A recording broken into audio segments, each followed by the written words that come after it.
We're now going live in 5, 4, 3, 2, 1. Ladies and gentlemen, welcome to this official launch of Pakistan's National Surgical Plan. My name is Alex Mejia. I am a Division Director at UNITAR, the United Nations Institute for Training and Research.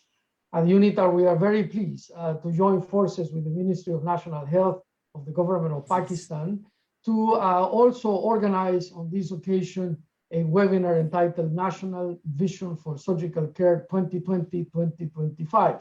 I would like to recognize from the beginning also the support of Harvard University and its program in global surgery and social change that has been instrumental to make this possible. And of course, all the staff of the Honorable Minister of Health of Pakistan. We are going to begin very soon. I will introduce the speakers, but just as a way of short background information, allow me to say to all of you dear participants from many countries that safe surgical and anesthesia care in low and middle income countries has not progressed during the last 25 years despite significant advancements in global health. You may know that worldwide 5 billion people lack access to surgical care due to short and inadequate health facilities, poor infrastructure, inappropriate health workforce, perhaps poorly training, if I may say, and indeed low financial protection. An estimated 16.9 million people die each year from surgically preventable causes of death, with 95% of these deaths occurring in South Asia and Sub-Saharan Africa. So with this background, we at UNITAR admire the effort of the government of Pakistan in doing as much as possible to indeed improve the quality of life of its people, and particularly today, its efforts in launching the Pakistan National Surgical Plan. So let me now again welcome you on behalf of UNITAR and the ministry. And I believe, Julia, that we can start now in earnest with the actual inauguration. So with your permission, I would like to offer the floor to Dr. Faisal Sultan, the Special Assistant to the Prime Minister on Health of the Government of Pakistan, and of course, the Minister of Health of this country. Dr. Sultan, you have the floor. Thank you. I'll be very brief on this. The government's commitment to health coverage is being manifested in a number of different ways. But of particular relevance to today's conversation, I'd like to mention the launch and expansion, both in terms of population, but also in terms of the provinces and the federating units being covered for health insurance.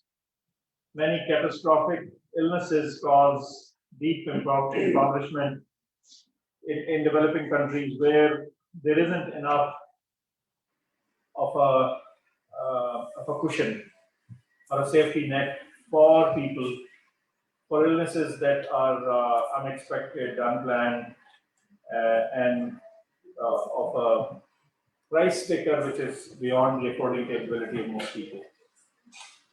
So, as part of that, the universal or near universal health insurance plan is in place. In the KPK, there is all citizens are covered now for a specific set of eligibilities, which includes surgical operations. Similarly, in Punjab, we have that kind of coverage above a certain, or rather, I should say, below a certain level of economic viability or income levels, and then Punjab is going to universal, meaning the entire population by the end of this year. And we have similar plans for the federal capital as well as for other federal entities that fall under the federal umbrella. So I think that that is as far as coverage is concerned. But obviously, your conversation today about a safe surgical care is beyond that. And I'd really like to re-emphasize and reiterate what has been previously said on this topic, which is that we remain committed to making sure that not only the services available, but is of a standard and minimum safety that we all deserve to get when we are unwell and are going under the knife. So with that, I'll close, but with the hope and expectation that this goes beyond just a discussion and conversation, but actually gets translated into something that is implementable and implemented. In this context, just as a final note, I would say that the new Pakistan Medical Commission, which is the regulator for physician education as well as licensure, is in place. It is working in a different and new environment and a completely separate or a different framework, which is not only modern but wishes to build on the idea of a continuous learning environment for everybody practicing. And that, of course, includes surgical colleagues so that they are able to provide safe and effective care to their patients. So this environment of an accountable and a documented ability to provide a certain service, whether it's medical or surgical, is part and parcel of what that reform agenda has been about. So I really do think that appropriate credentialing, appropriate procedures, both for the individual, but also for the entities that house that service, in other words, the institutions, would go a long way in making this happen. So thank you very much. Thanks to you, Honorable Minister, for those words and for your commitment to improve the health of your people and for the work of your government. Now, before we continue, I would also like to acknowledge the support that we have received to make this possible from the Global Surgery Foundation and from the Indus Hospital Health Network. It has been indeed a team effort, and we are very glad at UNITAR to see that it's coming to fruition with this event. Now, it gives me great pleasure also to introduce my boss, Mr. Nikhil Seth, United Nations Assistant Secretary General and Executive Director of UNITAR. Mr. Seth, you have the floor. Assalamu alaikum to all our participants in Pakistan as well as all over the world. Honorable Special Assistant to the Prime Minister of Pakistan, Dr. Faisal Sultan, thank you for that introduction and your description of the strides that are being made in the health sector in Pakistan. Distinguished Parliamentary Secretary for Health, Dr. Nausheen Hamid, Director General of Health, Dr. Rana Mohammad Safdar, Provincial Health Ministers, distinguished speakers and colleagues, and esteemed guests from around the world. On behalf of our team at the UN Institute for Training and Research, we are honored to co-host the launch of Pakistan's National Vision for Surgical Care 2020-25, along with Pakistan's Ministry of National Health Services, Regulations and Coordination. Today's launch highlights the commitment of the Government of Pakistan to integrate surgical care within its key health system strengthening strategy, the Universal Health Coverage Essential Package of Health Services. Through the integration of surgical care into the National Health Strategy, Pakistan is leading the way in finding solutions to increase access to surgical, obstetric, and anesthesia care, solutions that will ultimately save thousands of lives. The importance of investing in surgical care has never been more evident. As we begin the slow recovery from the terrible effects of the COVID-19 pandemic, the world has clearly seen the need for strengthening healthcare systems, making them more resilient in the face of such emergencies. Over the past 18 months, we have also seen how strong surgical care systems can be rapidly and effectively repositioned to deal with the needs for treating COVID patients. However, even before the pandemic, there was a great need for establishing universal health care coverage in every country. Only last month, UNITAR engaged in a call for action for the global community to take up the challenge of addressing non-communicable diseases which have now become the leading cause of premature death globally. Surgical care systems are the foundation of treatment for many of these non-communicable diseases or NCDs, including cancer, traumatic injury, and complications due to childbirth. Through these examples and others, it has been clearly shown that universal health coverage and other important health-related objectives outlined in the Sustainable Development Goals are not achievable without ensuring that surgical, obstetrical, and anesthesia care is accessible, safe, timely, and affordable. According to the findings of the Lancet Commission on Global Surgery, 313 million surgical procedures take place worldwide each year. Only 6% of these are performed in the poorer countries. So there is a gap of 143 million procedures which needs to be bridged. We also know that the poor access to surgical care disproportionately affects the rural populations everywhere, particularly those unable to afford healthcare. It is important for all policymakers to ensure that no one is left behind as we strive to improve our healthcare systems. The COVID-19 pandemic has placed an extraordinary burden on health systems around the world and has dramatically impacted surgical care delivery. As the disease spreads, many healthcare systems temporarily suspended all elective surgical procedures in order to cope with the surge of COVID patients, leaving a massive backlog and in many situations delaying necessary surgery. This step backwards has had significant impact in low and middle income countries where access to safe, affordable, and timely care is already poor. The pandemic has laid bare the gaps in our healthcare systems, but it has also provided us with a unique opportunity to build more resilient systems by identifying fault lines that may not have been apparent outside times of crisis.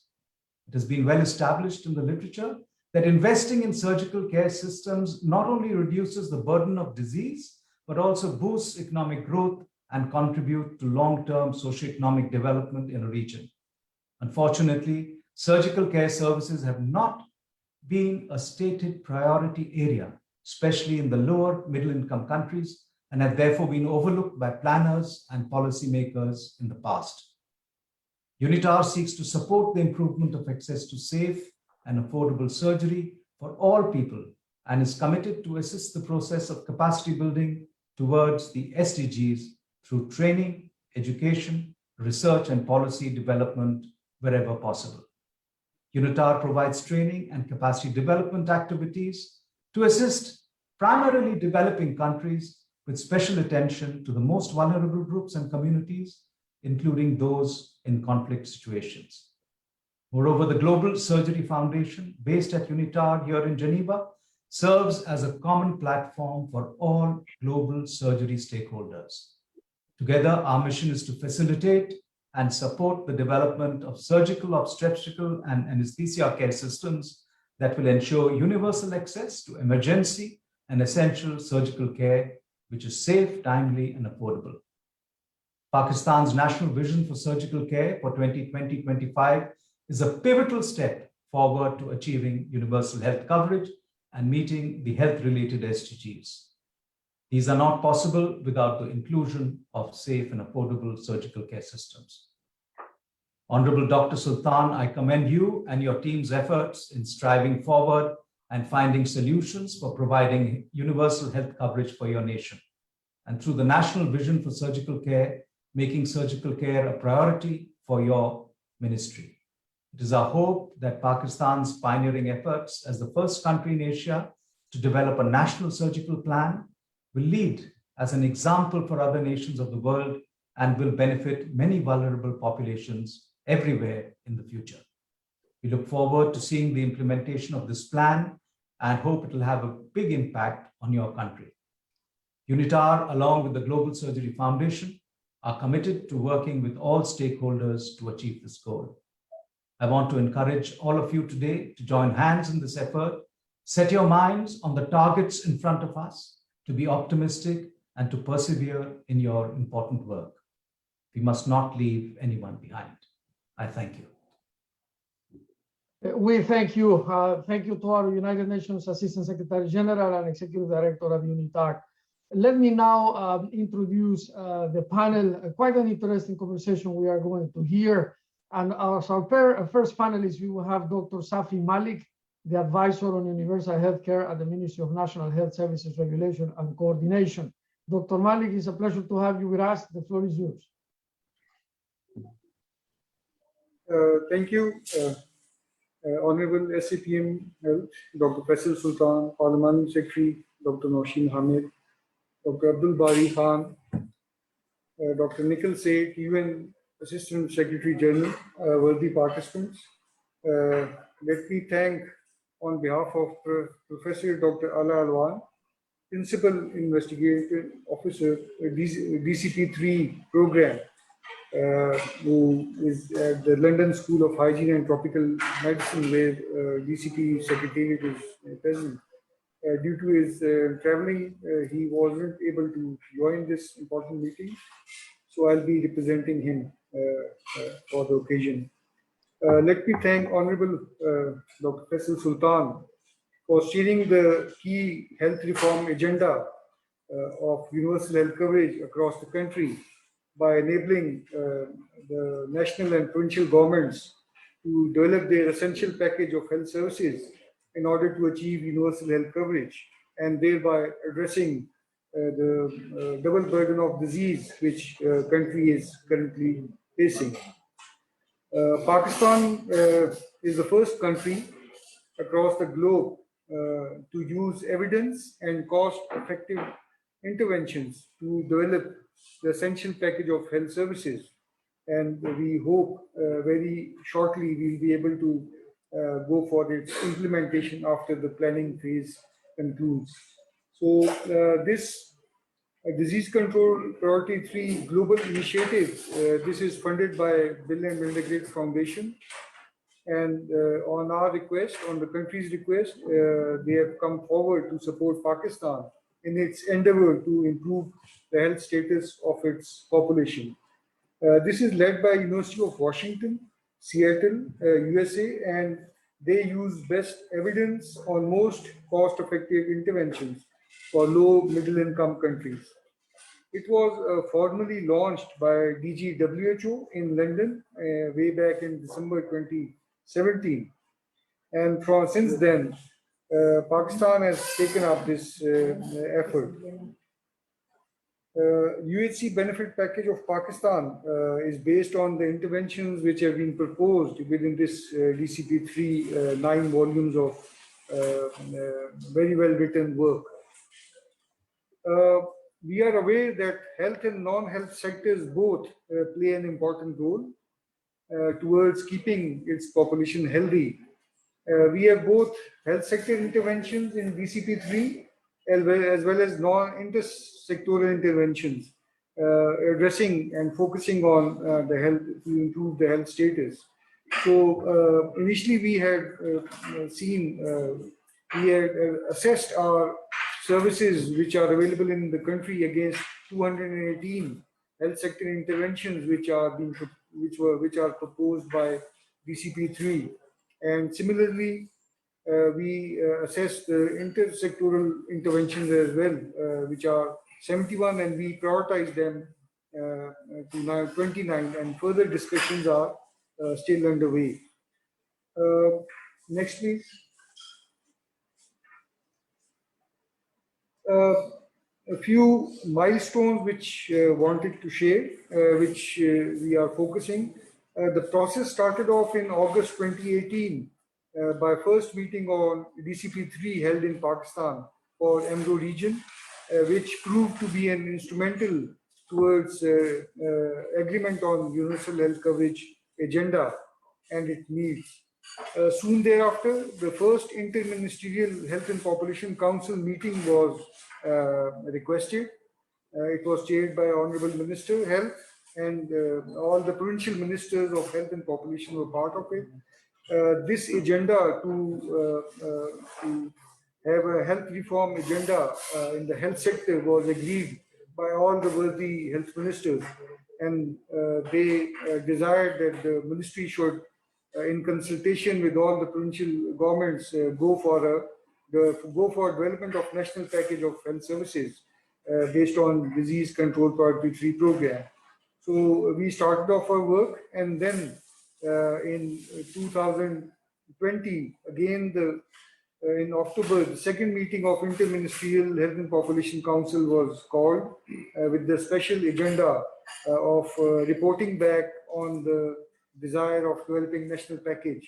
So in this meeting, the national package of health services was endorsed, and all the provincial ministers also requested to, based on the local burden of disease and evidence, we should localize the essential package of health services.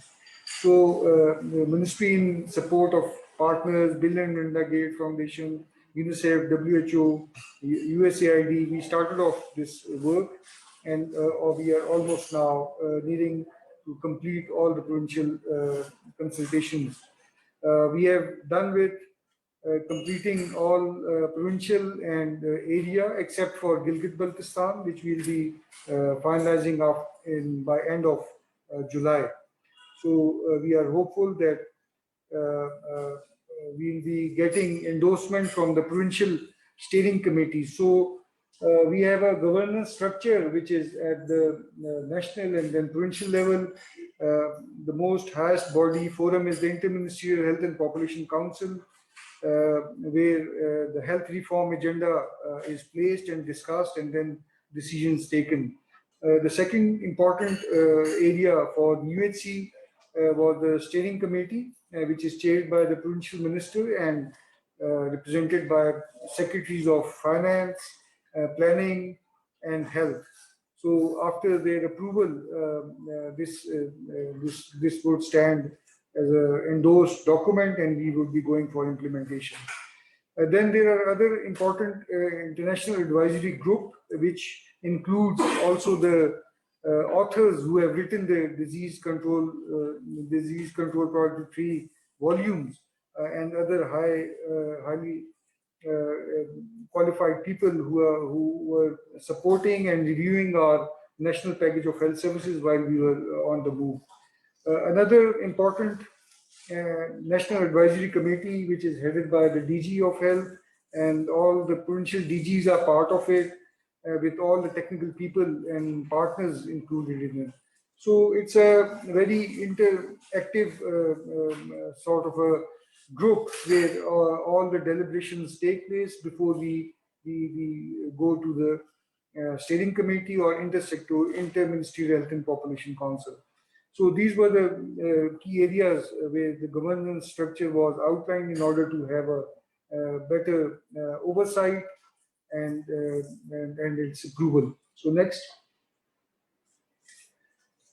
please. We had various stages and criteria set for developing of the UHC benefit package. On the right side, we can see the stages which we went through, and now we currently are at communication and appeal, which is D on the right side. While the criteria which we use to select the interventions amongst the DCP3 proposed are burden of disease, whether it's at national level or provincial level, its cost effectiveness, budgetary impact, whether the provincial governments would be able to bear those expenses, and then local feasibility. So these were the key essential criteria to select or not to select certain interventions. Next, please. Now coming to the universal coverage essential package of health services, in which of course surgery is an essential integral part. So we were able to define at the district EPHS 88 interventions, and at the cost of $12.98 per capita, and the Delhi's averted, which were around 40 million Delhi's averted. So these were the summary which I would like to share with all worthy participants. And in addition, there were 13 additional interventions which had separate cost of $5.15 which additionally averted 0.4 million deaths. So the focus was and is on community primary health care and first level hospitals, which we call as district essential package of health services. We have included 20 surgical interventions. I'll be showing the list shortly. They have been added to the first level hospital care, and almost 11 interventions pertaining to surgery at the primary health care level. So with the intention that maximum benefit should be going across the country, thus by ensuring its quality and its availability and its access to the community all across the country. Next, please.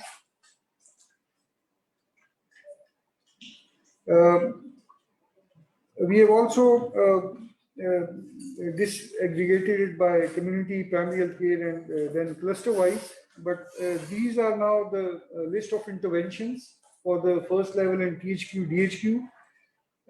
During our deliberations across the provincial capitals, we engaged all surgical specialists as well as gynecologists just to ensure their inputs so that we are not omitting any special initiatives which were required within the surgical side. So again, we also, as the National Health Vision also points towards having the 4 key clusters, and surgery is part of that. So National Vision for Surgical Care has now become part of our larger National Health Vision and also embedded within the essential package of health services, which we would be going for implementation. Next one. These are the 11 interventions, surgical interventions we would be, which we have suggested, and for the primary health care PHC facilities, so that an essential package of health services would be a medium which would be linking essential surgical interventions at the implementation level to ensure quality of surgical interventions which would be provided. My final slide, next please. Just a brief update. Countrywide, we had our discussions with province of Sindh, KP, Balochistan, AJK, Punjab. Sindh has already endorsed its essential package of health services by the steering committee, and the rest of the province and area, they are under the process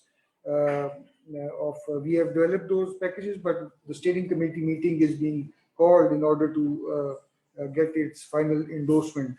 While we'll be going to Gilgit-Baltistan in the last week of July to final it.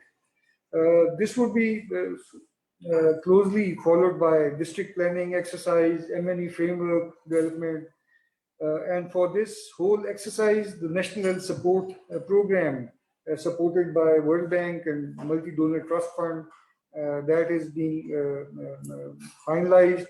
The World Bank mission, they will be engaging provincial governments to finalize the DLIs and financial mechanism which would be utilized to transfer the funds for the first 40 initial districts where this essential package of health services will be implemented during 5 years.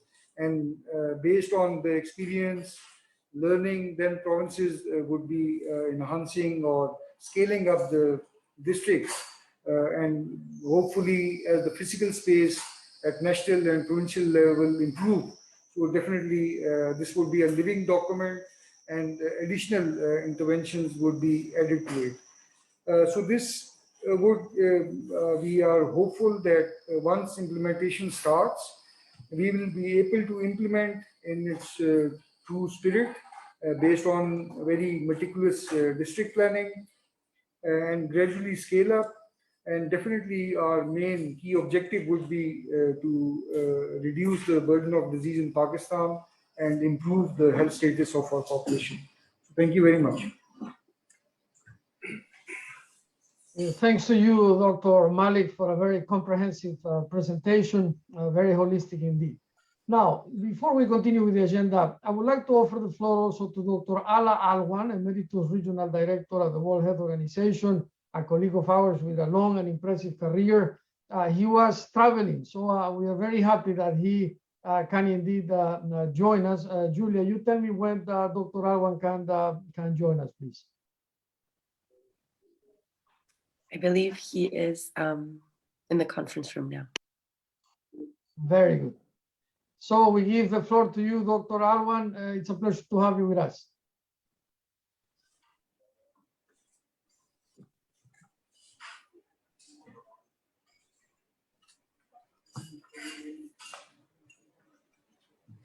Dear Lubna, if I may say, and thank you for bothering you, Dr. Lubna Samad is a member of the Global Surgery Foundation team, and she has been helping us with this coordination.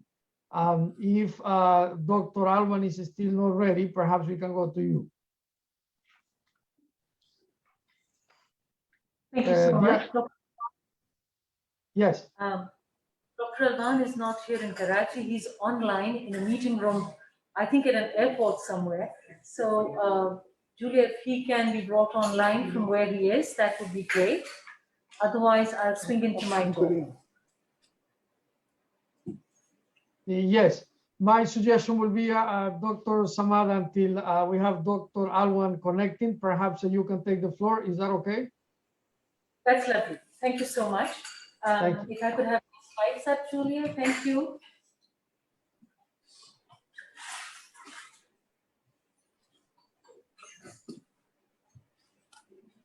Thank you. Okay, so essentially what we are looking at is, I'll be talking about the process in which we develop the national vision for surgical care. Dr. Safi Malik has already described how surgery is a part of the Universal Health Coverage Benefits Package. But more importantly, we'll also be talking about the state of surgical care in Pakistan and what we can do as a community to improve that situation. Could I have the next slide, please? Am I able to change the slides myself? Thank you. And the next slide, please. The need for a national surgical plan in Pakistan really echoed a growing global momentum, whereby countries realized that surgery needed to become part of the national.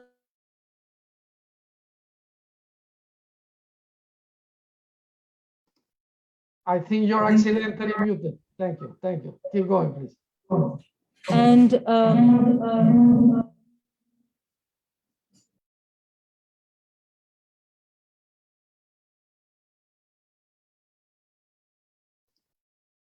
You're muted, Lubna, if I may.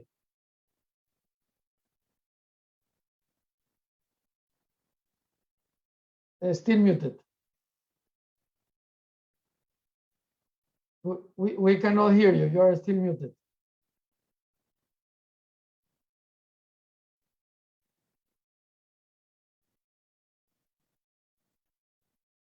You are still muted, dear Lubna. I'm sorry. No. Okay. can you hear me now? Yeah, now we can hear you. Thank you so much. All right. So essentially, I'm going to start off again. The need for a national surgical plan in Pakistan echoed a growing global momentum, whereby there was a realization that surgery had to be looked at beyond the confines of the OR and had to be addressed in the context of a surgical system integrated within the health system. If we look at the number of deaths per 100,000 population occurring in Pakistan every year, this is 187 deaths are attributable to surgery or surgical interventions that could be done, prevent death if done at the right time and in the right place. However, this number exceeds those of all infectious diseases combined. Moreover, the maternal mortality rate, one of the factors contributing to this rate is the absence of C-sections needed, when needed, where needed. Moreover, it is estimated that between 10 to 17 million surgical procedures that are needed are not being provided in the country annually.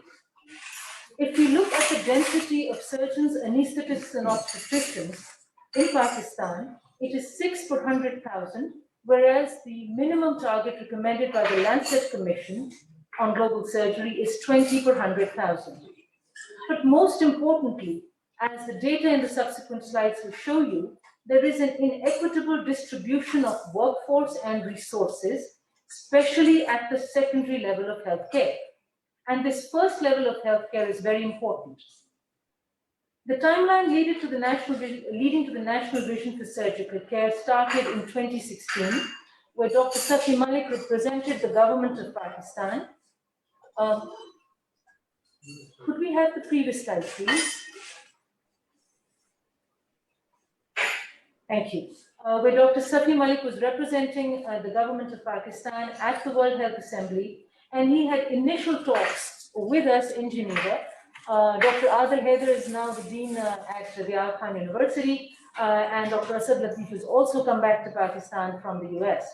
So this small group started this conversation where Dr. Safi came and gave a talk at the G4 Alliance expressing the commitment of the Pakistan government to promoting the cause of surgical care in the country and globally.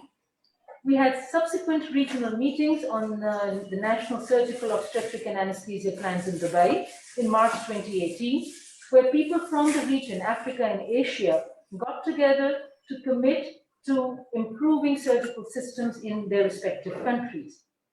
And again, later that year at the World Health Assembly, Dr. Safi Malik met with representatives of the Program for Global Surgery and Social Change at Harvard Medical University, representatives from the WFSA, which is the World Federation of the Society of Anesthesiologists.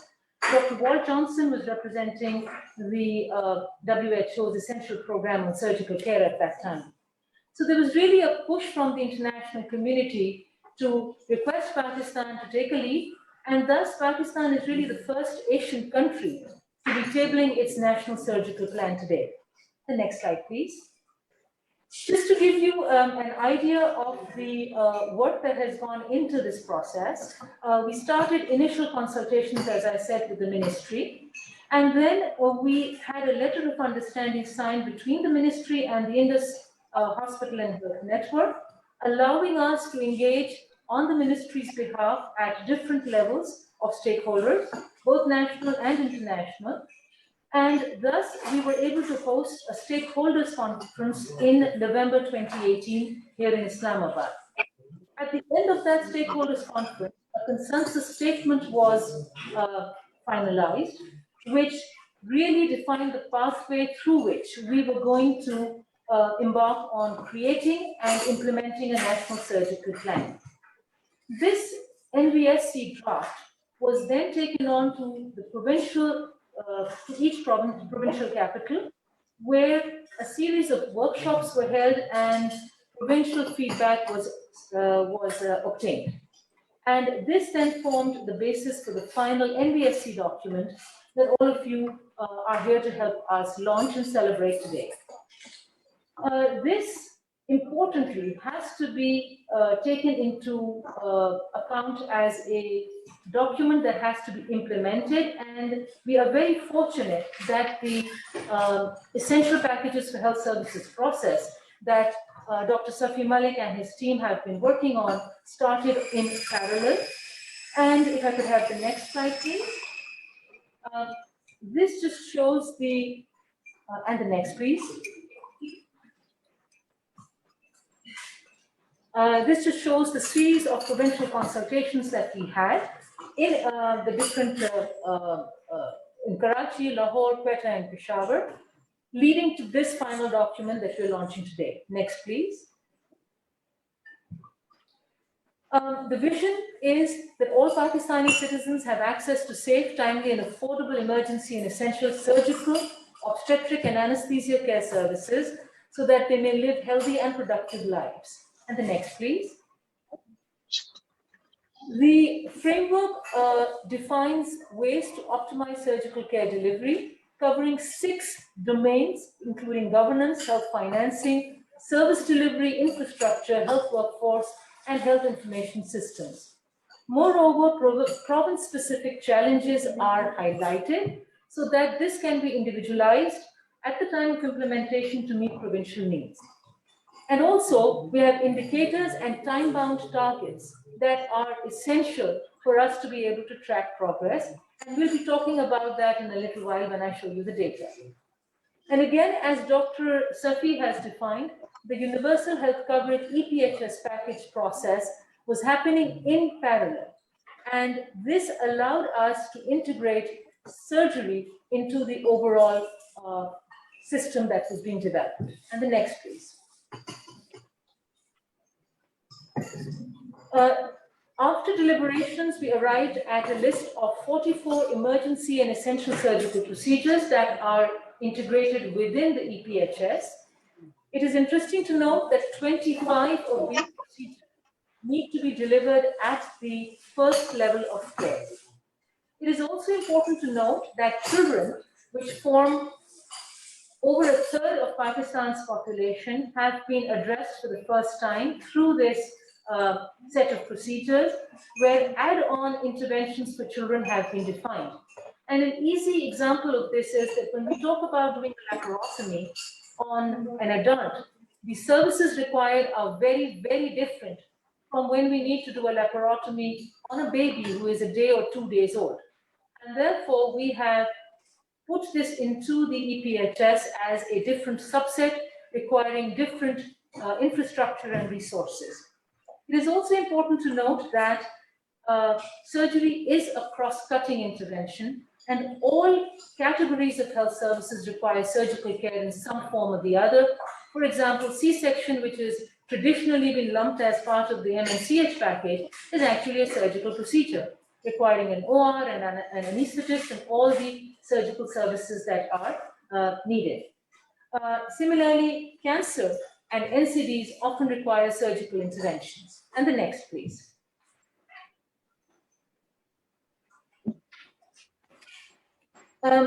I'm now going to use the next set of slides, and this is the last set of slides really, to talk about the surgical indicators survey that we conducted in Pakistan.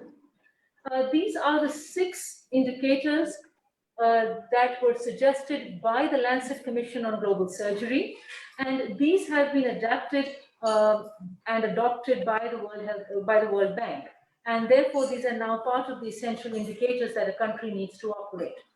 Unfortunately, we do not have any baseline surgical data across Pakistan, and this is also the case in many, many countries across the world, especially LMIC settings. And the next, please. So this survey focused on 4 of these 6 indicators, and I will be giving you the summary of our findings. This is the first time that these findings and this data has been shared with anyone, including with our own ministry, because this survey was completed a few months ago due to delays because of the COVID pandemic. So the first component of the survey was a household survey, and the second was a patient-based survey. The household survey, we went to 770 households across the country. This was a stratified 2-stage cluster sample, which was nationally representative across the 4 provinces and proportionate to the population density. 2/3 was rural. Over 5,000 individuals were interviewed, tabulated in the 770 households, with a mean household size of 7 people. Out of this, just under 50% were females, and a quarter of the population belongs to the reproductive age group. So females in the reproductive age group contribute to a quarter of our population. And the next, please. We looked at 2R access. So we asked the households that if you needed a C-section, laparotomy, open fracture reduction, or specialized surgery, and you have a designated preferred facility, how many of you can reach that facility within the 2R window that is part of the indicators? Nationally, 83% of the people could access a facility offering C-section within 2 hours, but this was much lower in the rural areas as compared to the urban areas. And the similar trend is seen across all surgical procedures, especially specialized surgeries like plastic surgery, urology, or surgical oncology. This is where the difference between our rural and urban settings is highlighted very dramatically. Next, please.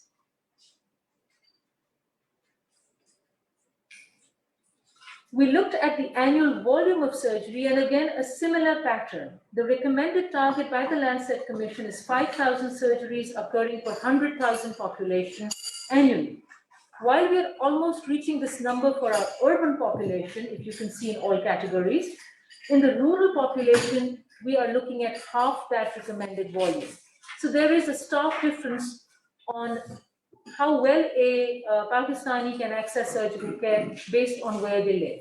The next, please. Interestingly enough, we have very high C-section rates.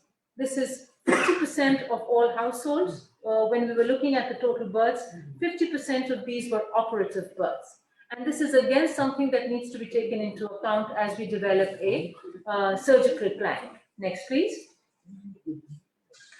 When we looked at the patient survey, we interviewed 526 patients that were admitted at 13 public sector hospitals across Pakistan for one of three procedures, either a C-section, a laparotomy, or a fracture fixation. And we asked them questions relating to access and financial data. Next, please.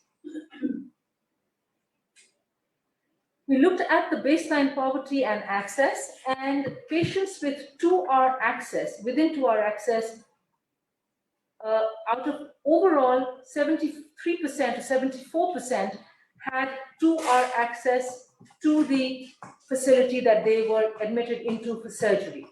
However, 50% of these patients came from outside the city.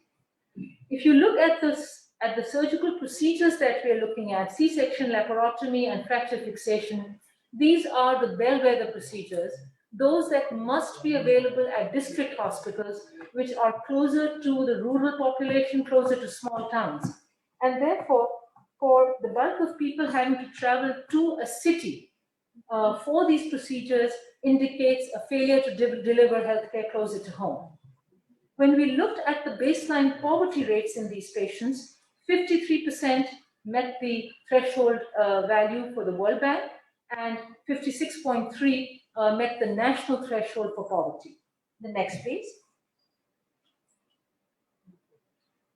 We then looked at two financial indicators, catastrophic and impoverishing health expenditure.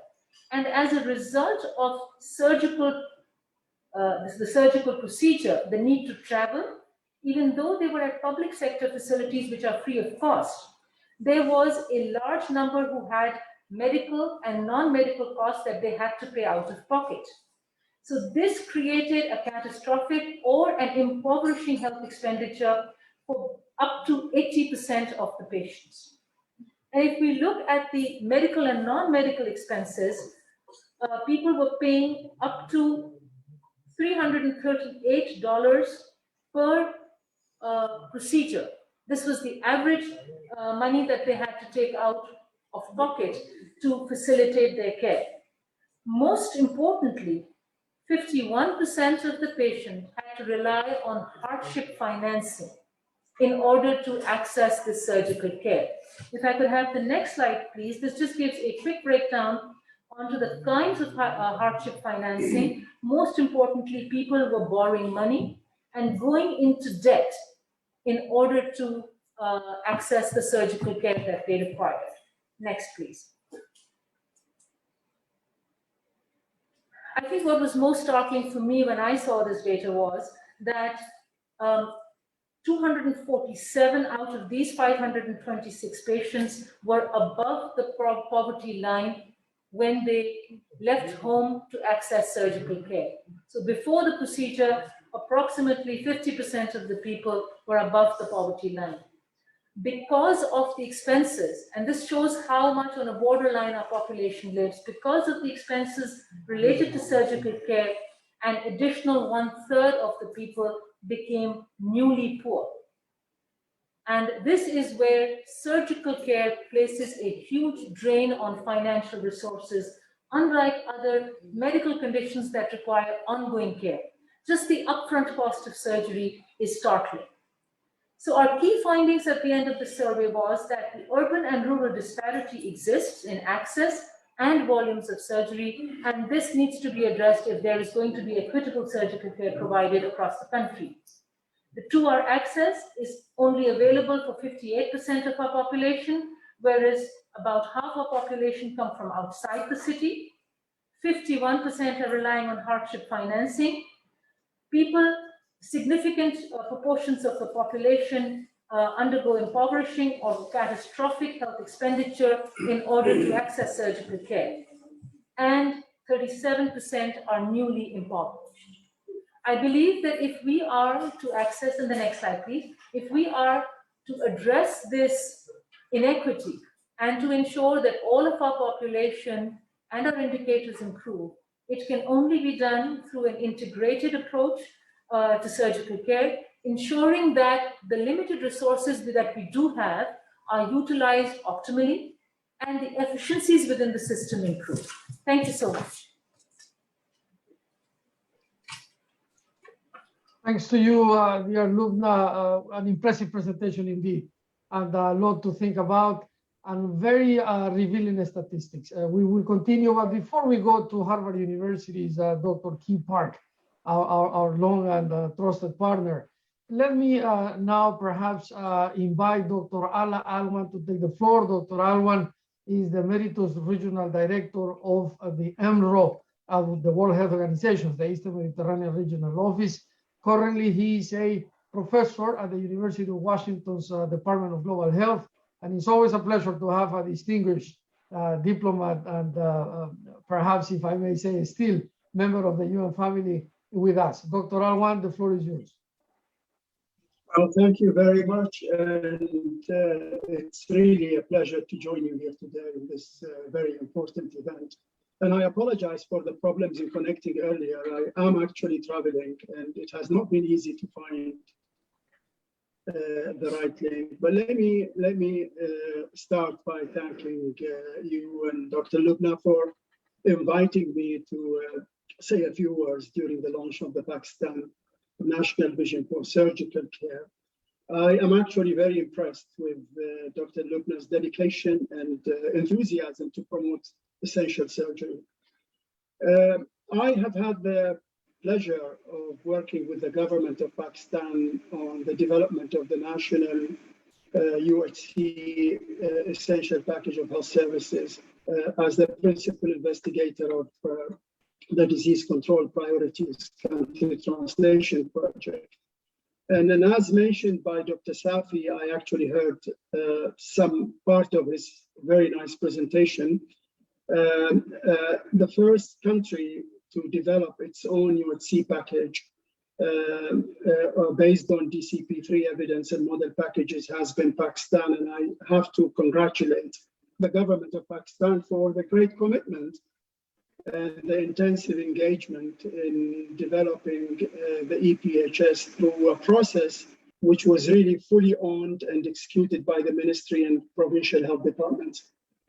As many of you know, many countries are developing UHC packages, but what is actually unique for Pakistan is that the publicly financed package is now moving into the provincial adaptation and implementation phase, as explained by Dr. Safi. And this meant actually that it is not just the government and other institutions, including academia, that have been involved, but also we have the mobilization and the support of the development partners in Pakistan. So designing a package and prioritizing and also costing the health interventions based on the realities of the health system in Pakistan involved intensive collaboration in 2019 and 2020 with the Federal Ministry of Health and with provincial health departments. And surgical interventions were obviously at the center of the assessment during the process. So Dr. Lubna and many prominent colleagues in Pakistan were very much part of the National Advisory Committee for the UHC EPHS project, which was actually co-chaired by both Dr. Safi and Dr. Samin Siddiqui. I believe he is also listening to us now. So a key point is that surgery is critical to universal health coverage, and conditions that require surgical interventions are actually globally responsible for about a substantial burden of disease. We know that 5 million people die of injuries every year, and that hundreds of thousands die from complications of pregnancy, abdominal emergencies, and other surgical conditions. And much of the burden and much of the mortality is actually can be prevented and improved with if we actually improve surgical care. So that is why the disease control priorities, which is the third edition, has placed emphasis on surgery by conducting an assessment and dedicating an entire volume out of the 9 volumes on surgery. And while doing this, during the work of the DCP3, 44 surgical procedures were found to be essential on the basis that they actually address substantial essential healthcare. So one key conclusion of the DCP3 is that because of the large burden of surgical disorders, because of the cost effectiveness of essential surgery, and also the strong healthcare needs for surgical interventions, and Dr. Lubna was actually talking about the financial risks involved. So because also of the financial risk protection that surgical interventions provide, these services should be financed very early on the path to universal health coverage. But at the same time, we know that there are major challenges to the implementation of surgical services, particularly in resource constrained environments. And again, Dr. Lubna has mentioned some of these challenges and focused also on the financial risks. So these challenges are substantial. They also include the limited human resources in surgery and also the limited resources in related specialties or service areas, and also the major health system gaps that currently exist in almost all low and middle income countries. If we look at the building blocks, the health system building blocks, there's so many gaps that need to be addressed to improve surgical or access to surgical care. And so coming back to the EPHS in Pakistan, and very similar to the DCP3 model packages, the EPHS in Pakistan covers 5 platforms. So it covers the community platform, the health center platform, the first level hospital, the tertiary care, and also the population-based interventions. And while all the 5 platforms were actually assessed in Pakistan in relation to the model DCP3 packages, the government decided to, and rightly decided to initially focus on the district level system. So part of the partially financed district level EPHS. But in this package, a substantial number of the interventions are surgical care. You saw some of the figures from Dr. Lubna's presentation. But out of the prioritized first level hospital interventions, almost 60% are surgical. And these interventions include trauma care, they include emergency surgeries, surgeries that are associated with obstetrics and reproductive health, and also some selected non-emergency surgeries, including one very important cost-effective intervention, cataract extraction. So what is actually not covered at this level, which is the first hospital level, are the other types of surgery. Some of them are cost-effective and even modest in terms of cost, but are more suited to the tertiary care environment or platforms. But among the tertiary care interventions, which have been prioritized and costed by the project as part of the full EPHS, the majority are actually related to surgical care. So if you look at them, the vast majority are actually related to surgical care. And currently, many of these interventions are actually covered as part of the Saad Sahulat program, which is being expanded. But with the increase in health allocation and increasing the health allocation is critical to address the major gaps in financing that Dr. Lubna very nicely presented to you.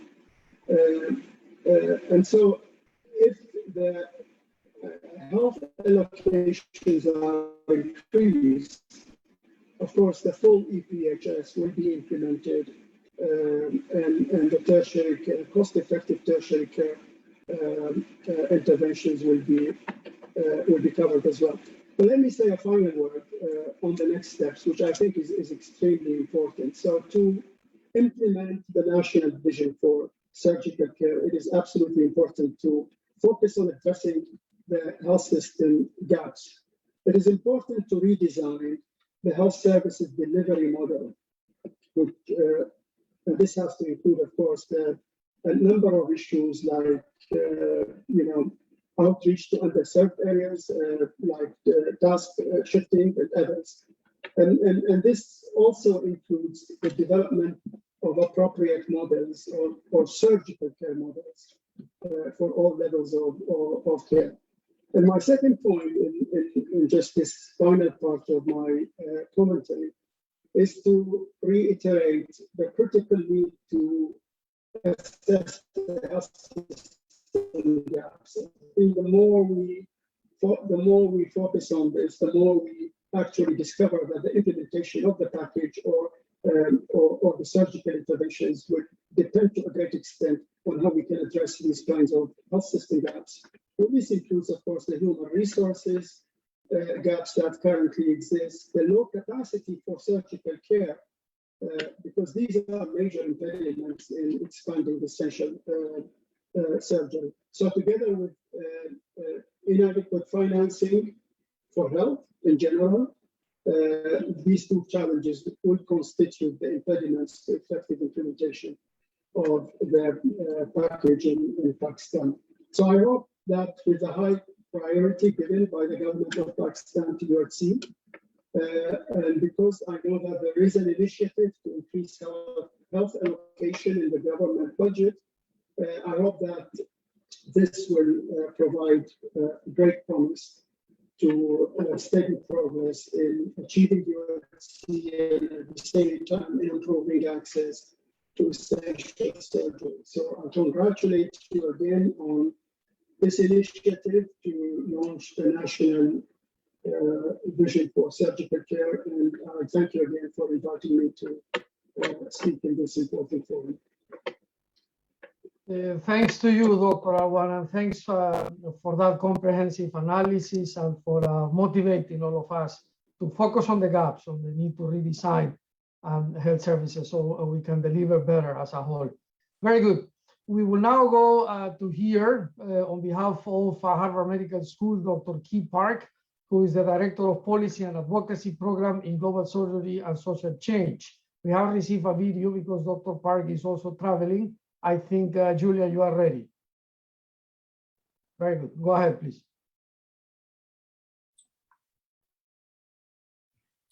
Well, hello, everyone. My name is Key Park. I'm the Director of Policy and Advocacy for the program in Global Surgery and Social Change at Harvard Medical School.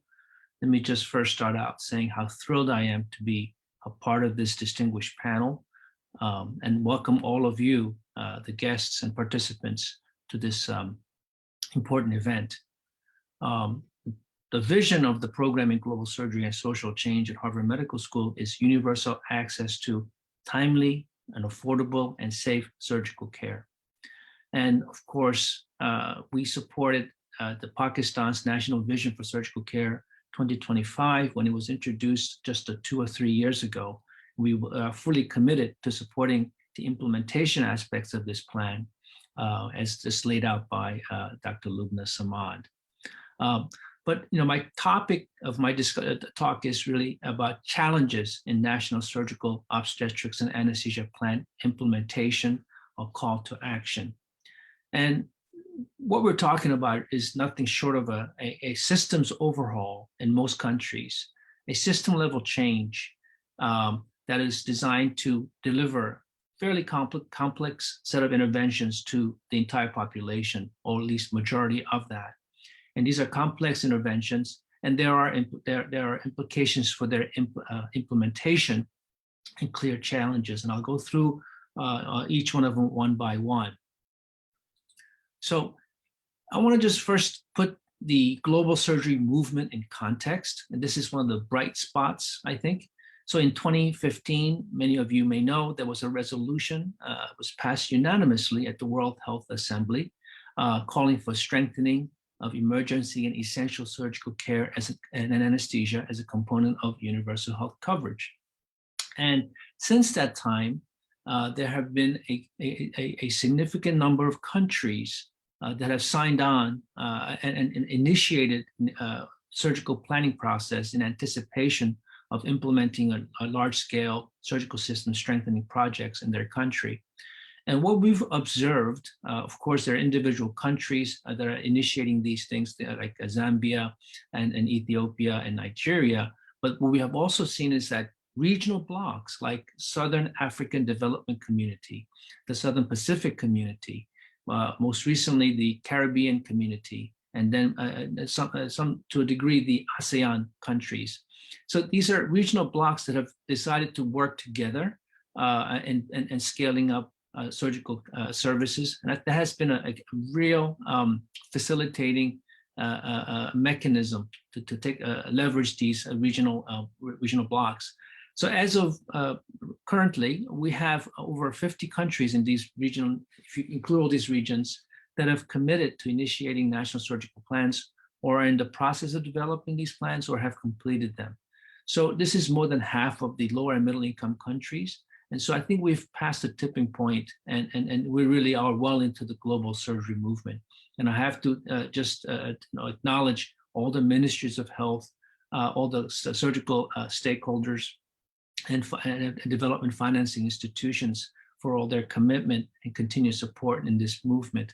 And of course, Pakistan is one of the trailblazers of countries in this movement.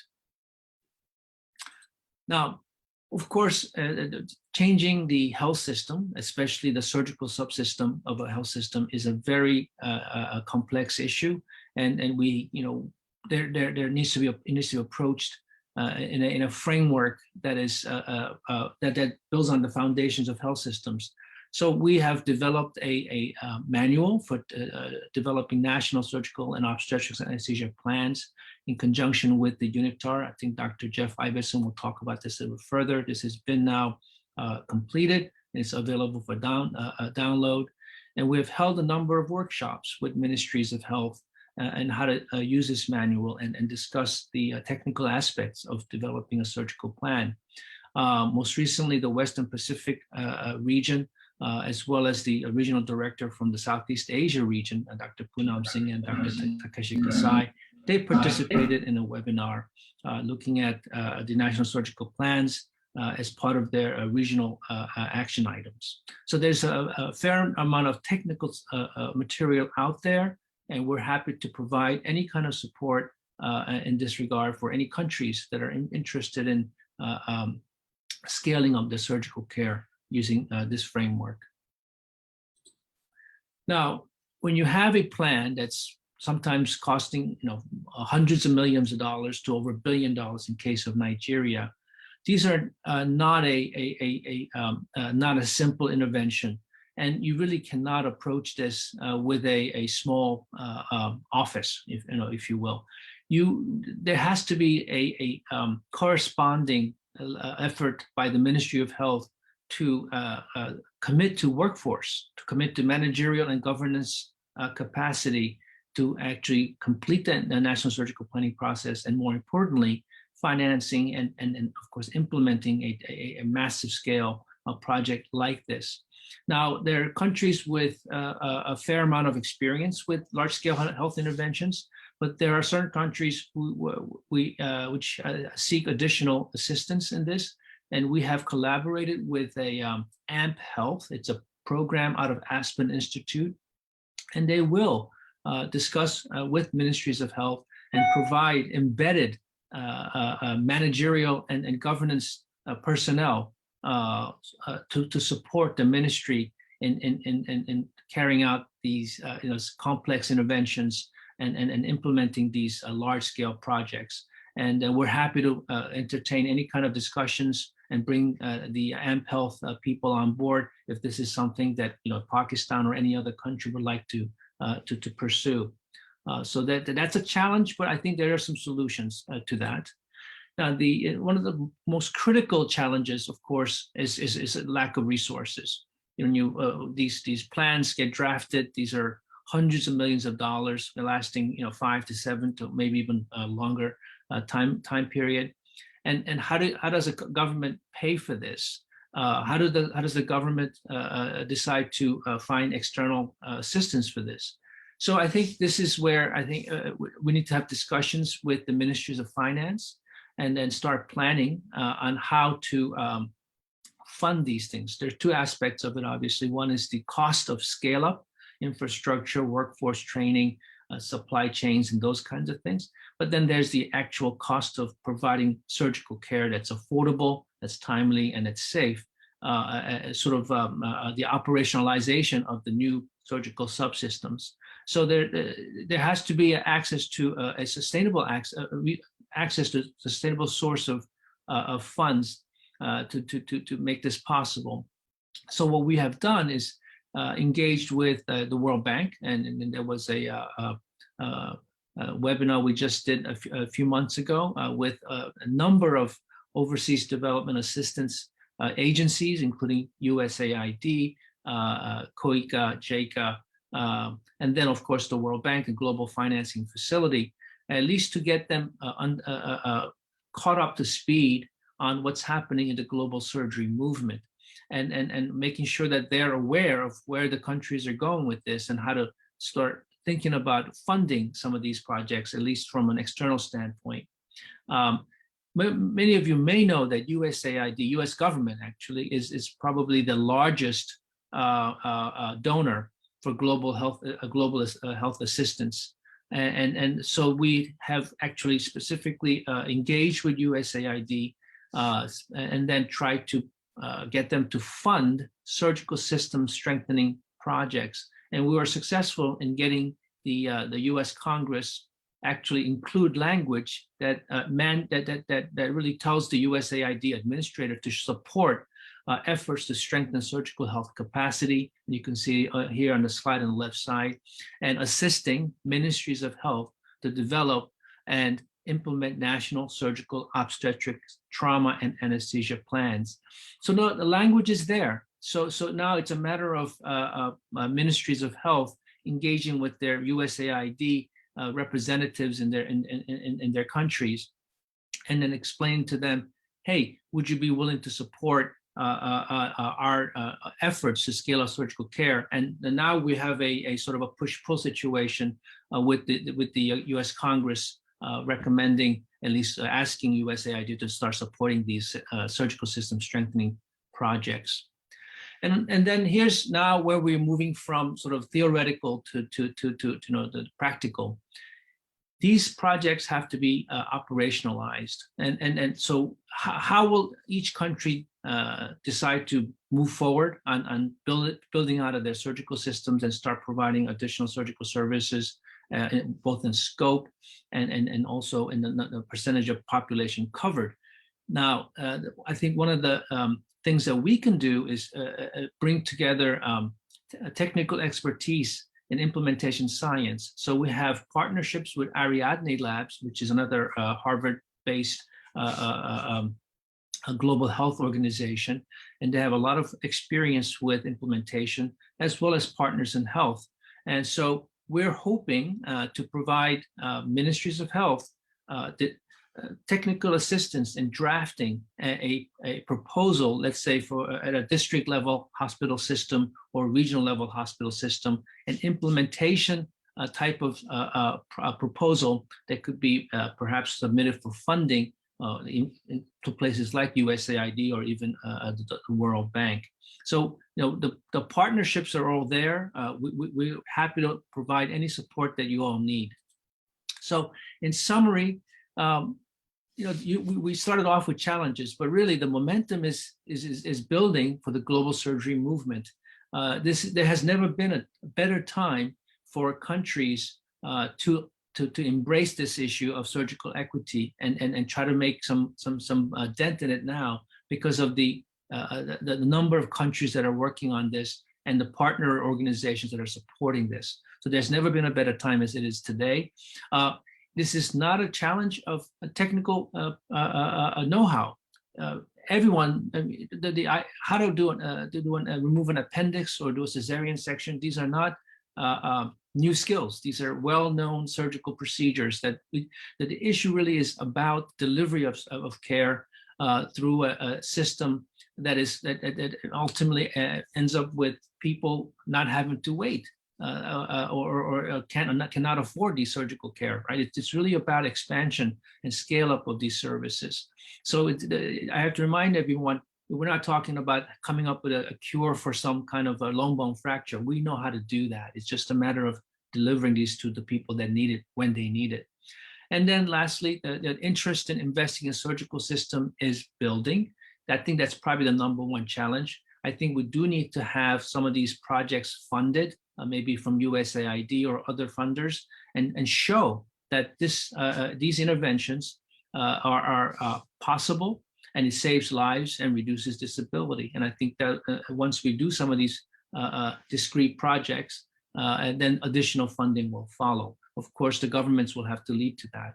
So, in conclusion, there are many challenges, but as I mentioned before, there has never been a better time than it is than now to attack this issue of surgical disparities in surgical care and surgical equity. We're committed. The Harvard Program in Global Surgery and Social Change is committed to supporting all countries as they scale up surgical care. And of course, in the Pakistan's case, as I mentioned earlier, they are one of the pioneers in pushing this forward, and we're just delighted to be part of this group. Thank you very much. We thank Dr. Keith Park of Harvard Medical School for this invitation that, of course, we support. And before we go to our own Dr. Jeff Ibbotson, let me remind everyone that we did publish, I believe, 3 months ago, it's rather recent, the ENSOP manual and handbook. You will find there guidelines and practical examples and a roadmap on ENSOP implementation. So you're all invited to download that for free. It's everywhere over our website, our Harvard Medical School website, and just Google it, it's for you. Now, Dr. Jeff Ibbotson is our Senior Health Advisor at UNITAR. He's also the Executive Lead of the Global Surgery Foundation that was created 2 years ago thanks to the vision and support of our United Nations Assistant Secretary General and Executive Director, Mr. Nikhil Seth, when he turned UNITAR to join a space and a particular niche within the field of capacity building on public health. One of the first things that happened was this. We recognized the importance of providing training in issues related to surgery. So the Global Surgery Foundation has been created as a not-for-profit organization under that premise. Dr. Ibbotson will join us also by video. I believe, Julia, that we are ready to show it. Let's hear from him.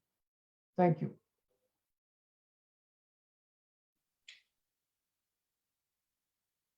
Honorable Dr. Faisal Sultan, Assistant Secretary General Mr. Nikhil Seth, colleagues and friends from around the world, greetings from Geneva, Switzerland. On behalf of our team at the Global Surgery Foundation and UNITAR, I am pleased and honored to join this special event celebrating the launch of Pakistan's National Vision for Surgical Care. For those who are not familiar with the Global Surgery Foundation, the concept for the GSF was developed by global surgery leaders over the past 6 years and established as an initiative within the United Nations Institute for Training and Research in early 2019. Being formally launched in January 2020 at the World Economic Forum in Davos, it has gained momentum over the past 18 months through the building of diverse partnerships with leading academic centers, professional societies, funders, and frontline implementing partners. The GSF serves as a common platform embedded in the UN system for all stakeholders and can facilitate the scale-up of surgical care systems through research, policy shaping, monitoring, and educational platforms, alongside a new GSF digital marketplace that aims to offer equitable access and simplify the procurement process for equipment and supplies using blockchain technology and advanced data management and analytics systems. But most importantly, the GSF can serve as a coordinated funding platform using a similar model employed successfully by the Global Fund and Gavi. As described in the previous presentations, Pakistan has taken an innovative approach to the National Surgical Obstetric Anesthesia planning process by recognizing the importance of provincial jurisdictions and thereby showing that with proper contextualization, national surgical plans can and should be integrated into national health strategies. As Dr. Park discussed in the previous presentation, there are multiple challenges encountered when moving to the implementation phase of a national surgical plan. Several countries have developed excellent plans, but sadly, to date, all have struggled to implement their plans. Among the various reasons for this, the question of financing the implementation is always the key factor. And this is despite the data suggesting that when we invest in the scale-up of surgical care systems, the economic benefits far outweigh the cost. Furthermore, the Lancet Commission on Global Surgery showed that surgical services are a cost-effective health investment in resource-poor settings. The delivery of a platform of surgical and anesthesia services at the district hospital level has proven to be very cost-effective and compares favorably to the delivery of other common public health interventions in low-resource settings, such as childhood vaccines, HIV medicines, and the distribution of bed nets to prevent malaria. The key questions that remain about financing are, number one, how do we initiate and accelerate the sustainable financing of plans such as the one being launched today? Two, what should new funding be used for to achieve maximum impact? And three, how will we measure our performance? I'd like to share a slide here. A recent BMJ publication focused on innovative financing for the scale-up of surgical care systems and offers us a financial framework to expand funding for national surgical plan implementation, which includes a 5-step process of mobilize, pool, channel, allocate, and implement. Following this framework, the GSF financial strategy utilizes this model and can thereby serve as the common platform for pooling and channeling the funding, while at the same time supporting the implementing partners as they engage in the activities they need to scale up in surgical care systems. Now, as we all know, this framework for resource mobilization has been very successful in other areas of global health, such as seen with the Global Fund and Gavi. Learning from those experiences and building upon them, the GSF is ready to work with governments to support the implementation of surgical plans while ensuring their integration into national health strategies. This brings us to the next question. What will the funding be used for? The previous speakers have nicely outlined how Pakistan's surgical plan integrates closely with the ministry's strategy for universal health coverage and the essential package of health services. This is a fundamental point, as it is critical that new funding flows are allocated to activities that facilitate the delivery of this essential surgical package to simultaneously enhance Pakistan's universal health coverage objectives. Now, members of our GSF team have recently published an article in the Journal of Global Health outlining an empirically grounded framework to guide these policy decisions. Finally, COVID-19 reminds us that we live in an ever-changing and interdependent world with new challenges for both financing and implementation. To effectively act in this new environment, we need to ensure clear integration of essential healthcare packages into overall national strategies, all the while being diligent in monitoring our progress and being flexible when change is needed. One of the biggest challenges to implementation will be that of mobilizing external development assistance that can supplement the government's commitment. Through the framework that I've mentioned earlier, the GSF is ready to work with all stakeholders to facilitate a robust financial strategy, one that will ensure success through efficient and effective collaborative activities. For our part, the Global Surgery Foundation stands committed to support you on the long road ahead. The way Pakistan's National Surgical Plan and being dovetailed into the National Universal Health Coverage and Essential Package of Health Services implementation is a unique model that has the potential to truly integrate surgery as part of universal health coverage and set a precedent globally. The entire team at the GSF are excited to see this approach materialize in the coming months and years, and are prepared to extend all possible support to make this initiative a success. The challenges before us are great, but the opportunities are even greater as we strive to see change and a positive impact for the people of Pakistan. As I close, I would like to thank the Honorable Dr. Faisal Sultan and the Ministry of National Health Services Regulation and Coordination for the leadership you have shown in making the commitment to scale up surgical care services in your country and for your people. Thank you very much. Thanks to you, Dr. Ibbotson, for introducing the Global Surgery Foundation and reaffirming its commitment.